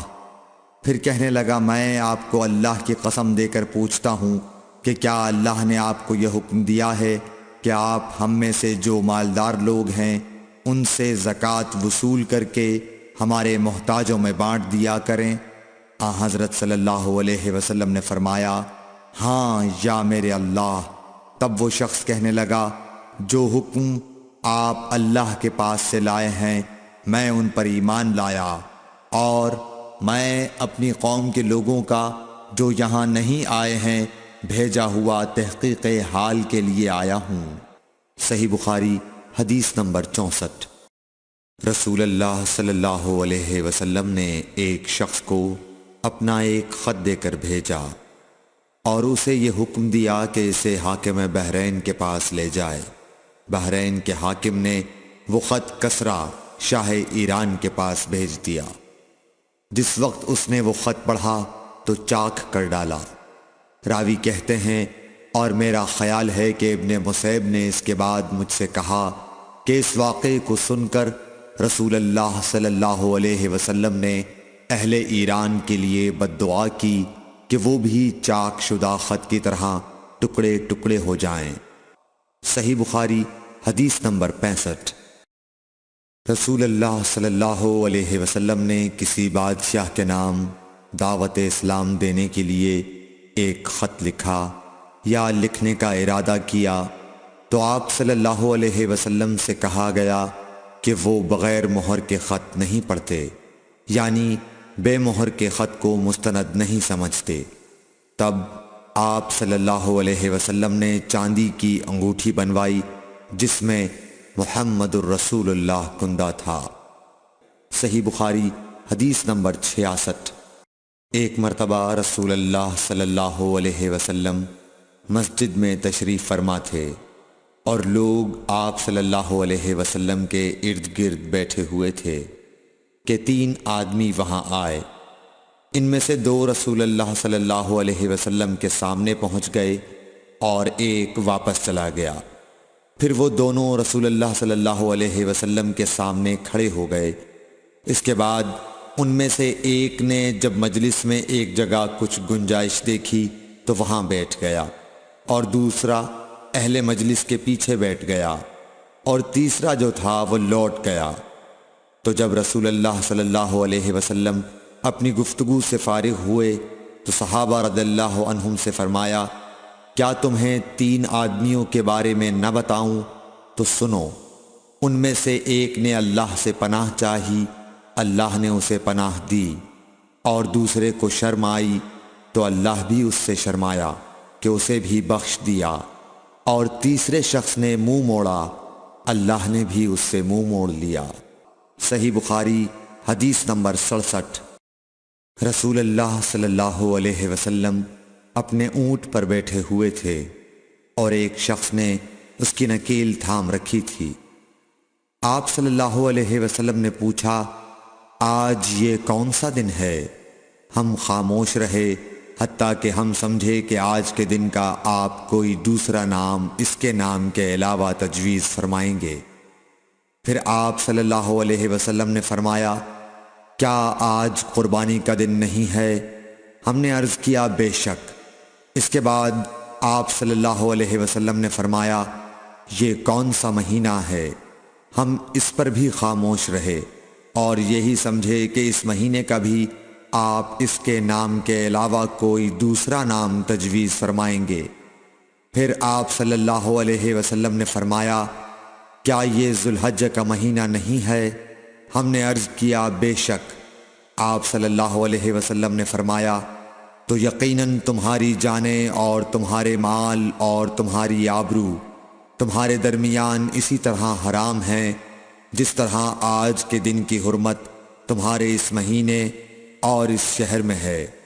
پس جو شخص حاضر ہے اسے چاہیے کہ غائب کو یہ بات پہنچا دے، کیونکہ ایسا ممکن ہے کہ جو شخص یہاں موجود ہے وہ ایسے شخص کو یہ خبر پہنچائے جو اس سے زیادہ یاد رکھنے والا ہو۔ صحیح بخاری حدیث نمبر 68۔ رسول اللہ صلی اللہ علیہ وسلم نے ہمیں نصیحت فرمانے کے لیے کچھ دن مقرر کر دیے تھے، اس ڈر سے کہ کہیں ہم کبھی دخاطر نہ ہو جائیں۔ صحیح بخاری حدیث نمبر 69۔ آپ صلی اللہ علیہ وآلہ وسلم نے فرمایا، آسانی کرو اور سختی نہ کرو، اور خوش کرو اور نفرت نہ دلاؤ۔ صحیح بخاری حدیث نمبر 70۔ عبداللہ ابن مسعود ہر جمعرات کے دن لوگوں کو وعظ سنایا کرتے تھے۔ ایک آدمی نے ان سے کہا، اے ابو عبد الرحمن، میں چاہتا ہوں کہ تم ہمیں ہر روز وعظ سنایا کرو۔ انہوں نے فرمایا، تو سن لو کہ مجھے اس امر سے کوئی چیز مانع ہے تو یہ کہ میں یہ بات پسند نہیں کرتا کہ کہیں تم تنگ نہ ہو جاؤ، اور میں وعظ میں تمہاری فرصت کا وقت تلاش کیا کرتا ہوں، جیسا کہ رسول اللہ صلی اللہ علیہ وسلم اس خیال سے کہ ہم کبھی دخاطر نہ ہو جائیں واعظ کے لیے ہمارے اوقات فرصت کا خیال رکھتے تھے۔ صحیح بخاری حدیث نمبر 71۔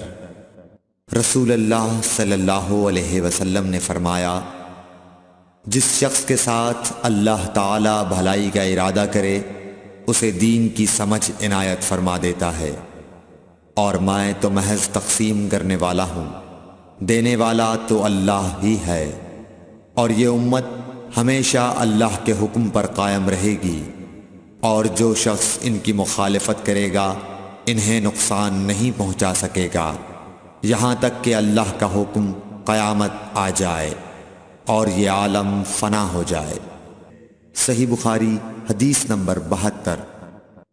عبداللہ بن عمر رضی اللہ تعالی عنہ کہتے تھے کہ ہم رسول اللہ صلی اللہ علیہ وسلم کی خدمت میں حاضر تھے کہ آپ صلی اللہ علیہ وسلم کے پاس کھجور کا ایک گابھا لایا گیا۔ اسے دیکھ کر آپ نے فرمایا کہ درختوں میں ایک درخت ایسا ہے اس کی مثال مسلمان کی طرح ہے۔ ابن عمر کہتے ہیں کہ یہ سن کر میں نے ارادہ کیا کہ عرض کروں کہ وہ درخت کھجور کا ہے، مگر چونکہ میں سب میں چھوٹا تھا اس لیے خاموش رہا۔ پھر رسول اللہ صلی اللہ علیہ وسلم نے خود ہی فرمایا کہ وہ کھجور ہے۔ صحیح بخاری حدیث نمبر 73۔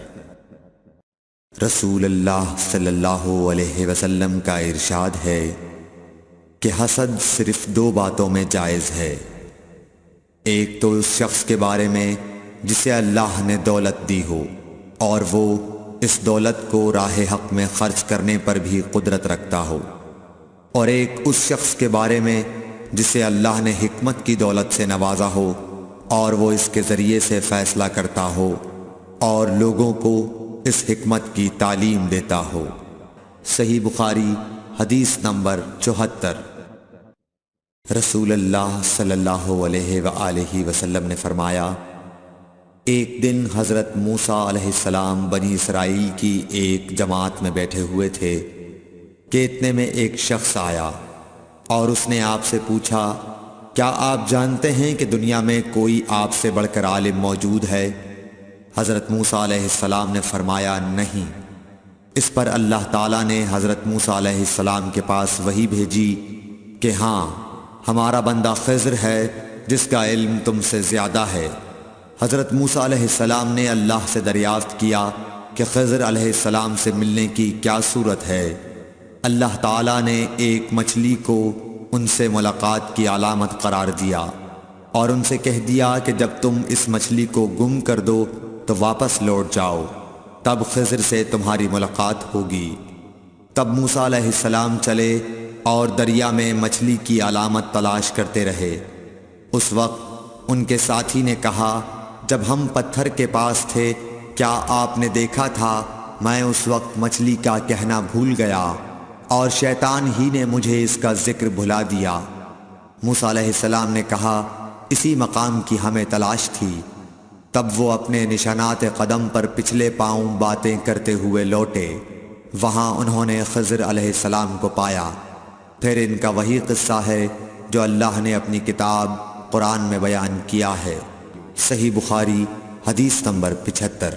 حضرت ابن عباس رضی اللہ تعالی عنہ نے فرمایا کہ ایک مرتبہ رسول اللہ صلی اللہ علیہ وآلہ وسلم نے مجھے سینے سے لگا لیا اور دعا دیتے ہوئے فرمایا کہ اے اللہ، اسے علم کتاب قرآن عطا فرمائیو۔ صحیح بخاری حدیث نمبر 76۔ عبداللہ بن عباس رضی اللہ تعالی عنہ نے فرمایا کہ میں ایک مرتبہ گدھی پر سوار ہو کر چلا۔ اس زمانے میں میں بلوغ کے قریب تھا۔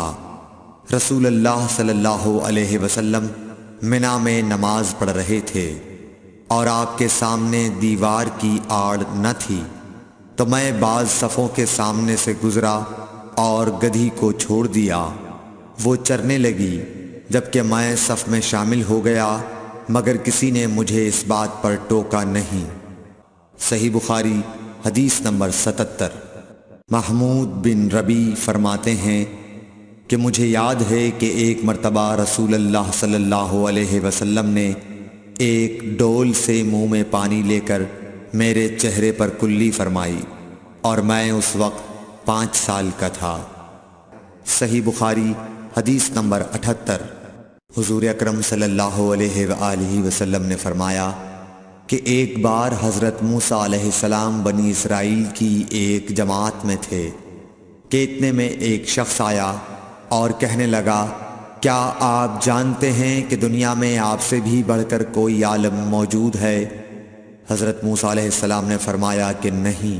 تب اللہ تعالیٰ نے حضرت موسیٰ علیہ السلام پر وحی نازل کی کہ ہاں، ہمارا بندہ خضر علم میں تم سے بڑھ کر ہے۔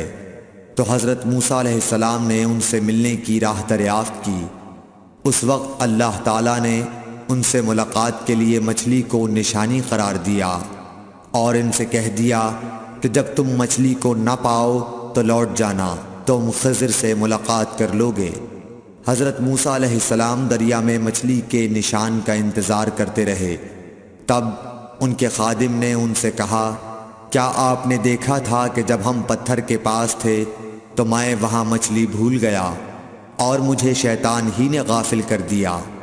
حضرت موسیٰ علیہ السلام نے کہا کہ ہم اسی مقام کے تو متلاشی تھے۔ تب وہ اپنے قدموں کے نشانوں پر باتیں کرتے ہوئے واپس لوٹے۔ وہاں خضر علیہ السلام کو انہوں نے پایا۔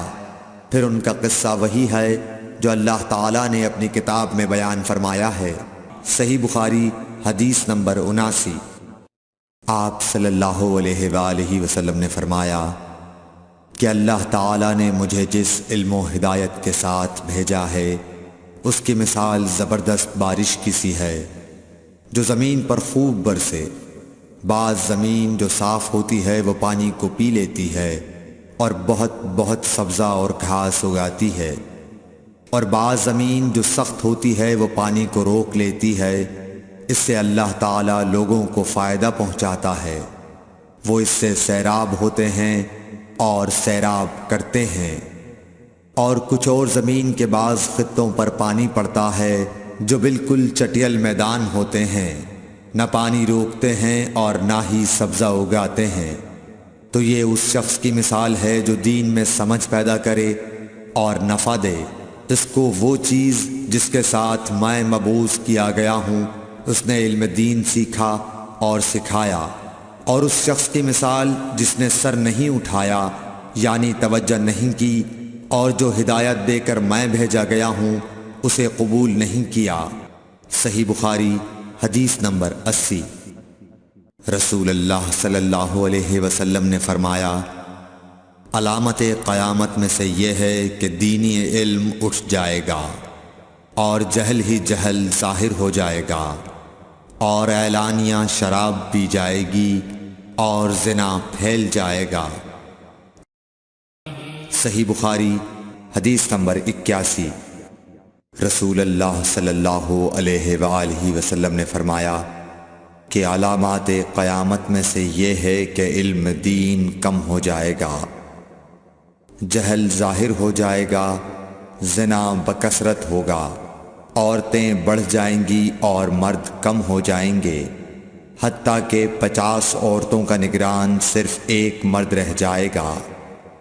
صحیح بخاری حدیث نمبر 82۔ رسول اللہ صلی اللہ علیہ وسلم نے فرمایا کہ میں سو رہا تھا، اسی حالت میں مجھے دودھ کا پیالہ دیا گیا، میں نے خوب اچھی طرح پی لیا، حتیٰ کہ میں نے دیکھا کہ تازگی میرے ناخنوں سے نکل رہی ہے۔ پھر میں نے اپنا بچا ہوا دودھ عمر بن الخطاب کو دے دیا۔ صحابہ رضی اللہ عنہم نے پوچھا، آپ نے اس کی کیا تعبیر لی؟ آپ صلی اللہ علیہ وسلم نے فرمایا، علم۔ صحیح بخاری حدیث نمبر 83۔ حجۃ الوداع میں رسول اللہ صلی اللہ علیہ وسلم لوگوں کے مسائل دریافت کرنے کی وجہ سے منا میں ٹھہر گئے تو ایک شخص آیا اور اس نے کہا کہ میں نے بے خبری میں ذبح کرنے سے پہلے سر منڈا لیا۔ آپ صلی اللہ علیہ وسلم نے فرمایا، اب ذبح کر لے اور کچھ حرج نہیں۔ پھر دوسرا آدمی آیا، اس نے کہا کہ میں نے بے خبری میں رمی کرنے سے پہلے قربانی کر لی۔ آپ صلی اللہ علیہ وآلہ وسلم نے فرمایا، اب رمی کر لے اور پہلے کر دینے سے کچھ حرج نہیں۔ ابن عمرو کہتے ہیں اس دن آپ صلی اللہ علیہ وسلم سے جس چیز کا بھی سوال ہوا جو کسی نے آگے اور پیچھے کر لی تھی تو آپ صلی اللہ علیہ وسلم نے یہی فرمایا کہ اب کر لے اور کچھ حرج نہیں۔ صحیح بخاری حدیث نمبر 84۔ نبی صلی اللہ علیہ وسلم سے آپ کے آخری حج میں کسی نے پوچھا کہ میں نے رمی کرنے یعنی کنکر پھینکنے سے پہلے ذبح کر لیا۔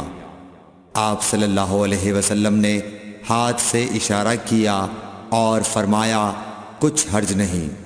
کسی نے کہا کہ میں نے ذبح سے پہلے حلق کر لیا۔ آپ صلی اللہ علیہ وسلم نے سر سے اشارہ فرما دیا کہ کچھ حرج نہیں۔ صحیح بخاری حدیث نمبر 85۔ آپ صلی اللہ علیہ وسلم نے فرمایا کہ ایک وقت ایسا آئے گا کہ جب علم اٹھا لیا جائے گا، جہالت اور فتنے پھیل جائیں گے اور حرج بڑھ جائے گا۔ آپ سے پوچھا گیا کہ یا رسول اللہ حرج سے کیا مراد ہے؟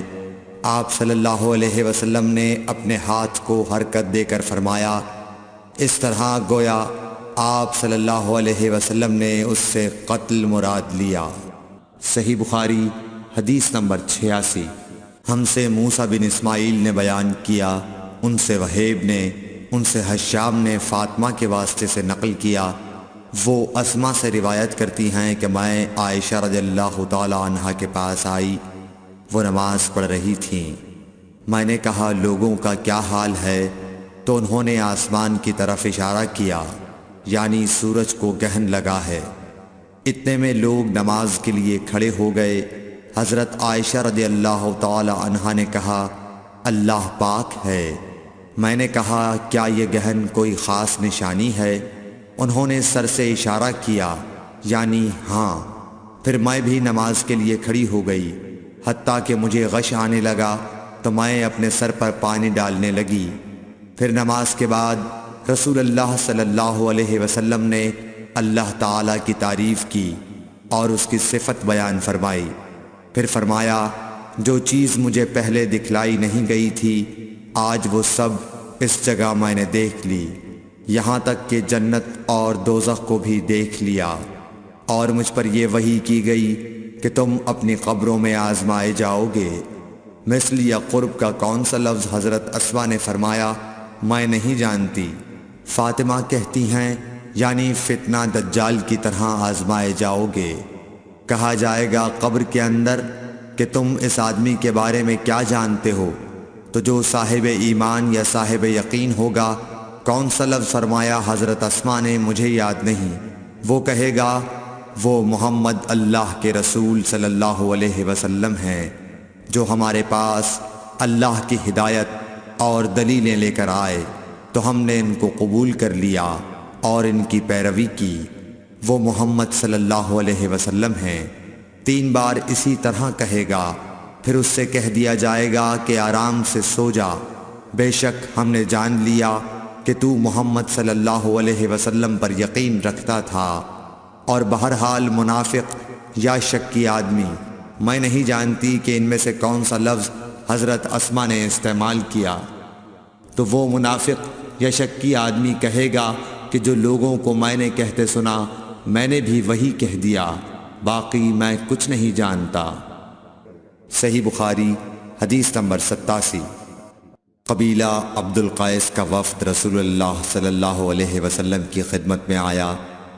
آپ صلی اللہ علیہ وسلم نے دریافت کیا کہ کون سا وفد آیا ہے یا یہ کون لوگ ہیں؟ انہوں نے کہا ربیعہ خاندان کے لوگ ہیں۔ آپ صلی اللہ علیہ وسلم نے فرمایا کہ مبارک ہو قوم کو آنا یا مبارک ہو اس وفد کو جو کبھی نہ رسوا ہو نہ شرمندہ ہو۔ اس کے بعد انہوں نے عرض کیا کہ ہم ایک دور دراز کونے سے آپ کے پاس آئے ہیں اور ہمارے اور آپ کے درمیان کفار مضر کا قبیلہ پڑتا ہے۔ اس کے خوف کی وجہ سے ہم حرمت والے مہینوں کے علاوہ اور ایام میں نہیں آ سکتے، اس لیے ہمیں کوئی ایسی قطعی بات بتلا دیجئے کہ جس کی ہم اپنے پیچھے رہ جانے والے لوگوں کو خبر دے دیں اور اس کی وجہ سے ہم جنت میں داخل ہو سکیں۔ تو آپ صلی اللہ علیہ وسلم نے انہیں 4 باتوں کا حکم دیا اور 4 سے روک دیا۔ اول انہیں حکم دیا کہ ایک اللہ پر ایمان لائیں، پھر فرمایا کہ کیا تم جانتے ہو کہ ایک اللہ پر ایمان لانے کا کیا مطلب ہے؟ انہوں نے عرض کیا اللہ اور اس کا رسول زیادہ جانتے ہیں۔ آپ صلی اللہ علیہ وسلم نے فرمایا ایک اللہ پر ایمان لانے کا مطلب یہ ہے کہ اس بات کا اقرار کرنا کہ اللہ کے سوا کوئی معبود نہیں، اور یہ کہ محمد صلی اللہ علیہ وسلم اللہ کے سچے رسول ہیں، اور نماز قائم کرنا، زکوٰۃ ادا کرنا اور ماہ رمضان کے روزے رکھنا، اور یہ کہ تم مال غنیمت سے 5واں حصہ ادا کرو، اور 4 چیزوں سے منع فرمایا، دبا، حنتم، مزفت کے استعمال سے۔ اور چوتھی چیز کے بارے میں شعبہ کہتے ہیں کہ ابو حمزہ بسا اوقات نقیر کہتے تھے اور بسا اوقات مقیر۔ اس کے بعد رسول اللہ صلی اللہ علیہ وسلم نے فرمایا کہ ان باتوں کو یاد رکھو اور اپنے پیچھے رہ جانے والوں کو بھی ان کی خبر کر دو۔ صحیح بخاری حدیث نمبر 88۔ عقبہ نے ابو احاب بن عزیز کی لڑکی سے نکاح کیا تو ان کے پاس ایک عورت آئی اور کہنے لگی کہ میں نے عقبہ کو اور جس سے اس کا نکاح ہوا ہے اس کو دودھ پلایا ہے۔ یہ سن کر عقبہ نے کہا مجھے نہیں معلوم کہ تو نے مجھے دودھ پلایا ہے، نہ تو نے کبھی مجھے بتایا ہے۔ تب سوار ہو کر رسول اللہ صلی اللہ علیہ وسلم کی خدمت میں مدینہ منورہ حاضر ہوئے اور آپ سے اس کے متعلق دریافت کیا تو آپ صلی اللہ علیہ وسلم نے فرمایا کس طرح تم اس لڑکی سے رشتہ رکھو گے، حالانکہ اس کے متعلق یہ کہا گیا۔ تب عقبہ بن حارث نے اس لڑکی کو چھوڑ دیا اور اس نے دوسرا خاوند کر لیا۔ صحیح بخاری حدیث نمبر 89۔ حضرت عمر سے روایت ہے کہ میں اور میرا ایک انصاری پڑوسی دونوں اطراف مدینہ کے ایک گاؤں بنی امیہ بن زید میں رہتے تھے، جو مدینے کے پورب کی طرف بلند گاؤں میں سے ہے۔ ہم دونوں باری باری حضرت صلی اللہ علیہ وسلم کی خدمت شریف میں حاضر ہوا کرتے تھے۔ ایک دن وہ آتا، ایک دن میں آتا۔ جس دن میں آتا اس دن کی وحی کی اور رسول اللہ صلی اللہ علیہ وسلم کی فرمودہ دیگر باتوں کی اس کو خبر دے دیتا تھا، اور جب وہ آتا تو وہ بھی اسی طرح کرتا۔ تو ایک دن وہ میرا انصاری ساتھی اپنی باری کے روز حاضر خدمت ہوا۔ جب واپس آیا تو اس نے میرا دروازہ بہت زور سے کھٹکھٹایا اور میرے بارے میں پوچھا کیا عمر یہاں ہیں؟ میں گھبرا کر اس کے پاس آیا۔ وہ کہنے لگا کہ ایک بڑا معاملہ پیش آ گیا ہے، یعنی رسول اللہ صلی اللہ علیہ وسلم نے اپنی بیویوں کو طلاق دے دی ہے۔ پھر میں اپنی بیٹی حفصہ کے پاس گیا، وہ رو رہی تھی۔ میں نے پوچھا کیا تمہیں رسول اللہ صلی اللہ علیہ وسلم نے طلاق دے دی ہے؟ وہ کہنے لگی میں نہیں جانتی۔ پھر میں نبی کی خدمت میں حاضر ہوا۔ میں نے کھڑے کھڑے کہا کہ آپ نے اپنی بیویوں کو طلاق دے دی ہے؟ آپ صلی اللہ علیہ وسلم نے فرمایا نہیں، یہ افواہ غلط ہے۔ تب میں نے تعجب سے کہا اللہ اکبر، اللہ بہت بڑا ہے۔ صحیح بخاری حدیث نمبر 90۔ ایک شخص حزم بن ابی کعب نے رسول اللہ کی خدمت میں آ کر عرض کیا یا رسول اللہ، فلاں شخص معاذ بن جبل لمبی نماز پڑھاتے ہیں، اس لیے میں جماعت کی نماز میں شریک نہیں ہو سکتا، کیونکہ میں دن بھر اونٹ چرانے کی وجہ سے رات کو تھک کر چکنا چور ہوتا ہوں اور طویل قرات سننے کی طاقت نہیں رکھتا۔ ابو مسعود راوی کہتے ہیں کہ اس دن سے زیادہ میں نے کبھی رسول اللہ صلی اللہ علیہ وسلم کو وعظ کے دوران اتنا غضبناک نہیں دیکھا۔ آپ صلی اللہ علیہ وسلم نے فرمایا اے لوگو، تم ایسی شدت اختیار کر کے لوگوں کو دین سے نفرت دلانے لگے ہو۔ سن لو، جو شخص لوگوں کو نماز پڑھائے تو وہ ہلکی پڑھائے، کیونکہ ان میں بیمار، کمزور اور حاجت والے سبھی قسم کے لوگ ہوتے ہیں۔ صحیح بخاری حدیث نمبر 91۔ ایک شخص عمیر یا بلال نے رسول اللہ صلی اللہ علیہ وسلم سے پڑی ہوئی چیز کے بارے میں دریافت کیا۔ آپ نے فرمایا اس کی بندھن پہچان لے، یا فرمایا کہ اس کا برتن اور تھیلی کو پہچان لے، پھر 1 سال تک اس کی شناخت کا اعلان کراؤ، پھر اس کا مالک نہ ملے تو اس سے فائدہ اٹھاؤ، اور اگر اس کا مالک آ جائے تو اسے سونپ دو۔ اس نے پوچھا کہ اچھا گمشدہ اونٹ کے بارے میں کیا حکم ہے؟ آپ کو اس قدر غصہ آ گیا کہ رخسار مبارک سرخ ہو گئے، یا راوی نے یہ کہا کہ آپ کا چہرہ سرخ ہو گیا۔ یہ سن کر آپ صلی اللہ علیہ وسلم نے فرمایا تجھے اونٹ سے کیا واسطہ؟ اس کے ساتھ خود اس کی مشق ہے اور اس کے پاؤں کے سم ہیں، وہ خود پانی پر پہنچے گا اور خود پی لے گا اور خود درخت پر چرے گا، لہٰذا اسے چھوڑ دو یہاں تک کہ اس کا مالک مل جائے۔ اس نے کہا کہ اچھا گمشدہ بکری کے بارے میں کیا ارشاد ہے؟ آپ نے فرمایا وہ تیری ہے یا تیرے بھائی کی، ورنہ بھیڑیے کی غذا ہے۔ صحیح بخاری حدیث نمبر 92۔ رسول اللہ صلی اللہ علیہ وسلم سے کچھ باتیں دریافت کی گئیں کہ آپ کو برا معلوم ہوا، اور جب اس قسم کے سوالات کی آپ صلی اللہ علیہ وسلم پر بہت زیادتی کی گئی تو آپ کو غصہ آ گیا۔ پھر آپ نے لوگوں سے فرمایا اچھا اب مجھ سے جو چاہو پوچھو۔ تو ایک شخص نے دریافت کیا کہ میرا باپ کون ہے؟ آپ نے فرمایا تیرا باپ حذافہ ہے۔ پھر دوسرا آدمی کھڑا ہوا اور اس نے پوچھا کہ یا رسول اللہ میرا باپ کون ہے؟ آپ نے فرمایا کہ تیرا باپ سالم شیبہ کا آزاد کردہ غلام ہے۔ آخر حضرت عمر رضی اللہ تعالی عنہ نے آپ کے چہرہ مبارک کا حال دیکھا تو عرض کیا یا رسول اللہ ہم ان باتوں کے دریافت کرنے سے جو آپ کو ناگوار ہوں اللہ تعالی سے توبہ کرتے ہیں۔ صحیح بخاری حدیث نمبر 93۔ ایک دن رسول اللہ صلی اللہ علیہ وسلم گھر سے نکلے تو عبداللہ بن حذافہ کھڑے ہو کر پوچھنے لگے کہ حضور میرا باپ کون ہے؟ آپ نے فرمایا حذافہ۔ پھر آپ نے بار بار فرمایا کہ مجھ سے پوچھو۔ تو حضرت عمر رضی اللہ عنہ نے دو زانو ہو کر عرض کیا کہ ہم اللہ کے رب ہونے پر، اسلام کے دین ہونے اور محمد صلی اللہ علیہ وسلم کے نبی ہونے پر راضی ہیں، اور یہ جملہ 3 مرتبہ دہرایا۔ پھر یہ سن کر رسول اللہ صلی اللہ علیہ وسلم خاموش ہو گئے۔ صحیح بخاری حدیث نمبر 94۔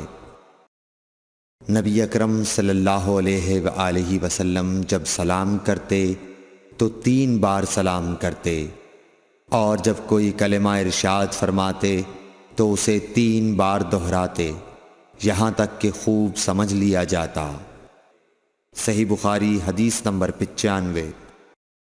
رسول اللہ صلی اللہ علیہ وسلم جب کوئی کلمہ ارشاد فرماتے تو اسے 3 بار لوٹاتے یہاں تک کہ خوب سمجھ لیا جاتا، اور جب کچھ لوگوں کے پاس آپ تشریف لاتے اور انہیں سلام کرتے تو 3 بار سلام کرتے۔ صحیح بخاری حدیث نمبر 96۔ عبداللہ بن عمر رضی اللہ عنہ کہتے ہیں کہ ایک سفر میں رسول اللہ صلی اللہ علیہ وسلم ہم سے پیچھے رہ گئے، پھر آپ ہمارے قریب پہنچے تو عصر کی نماز کا وقت ہو چکا تھا یا تنگ ہو گیا تھا اور ہم وضو کر رہے تھے۔ ہم اپنے پیروں پر پانی کا ہاتھ پھیرنے لگے تو آپ نے بلند آواز سے فرمایا کہ آگ کے عذاب سے ان ایڑیوں کی جو خشک رہ جائیں خرابی ہے۔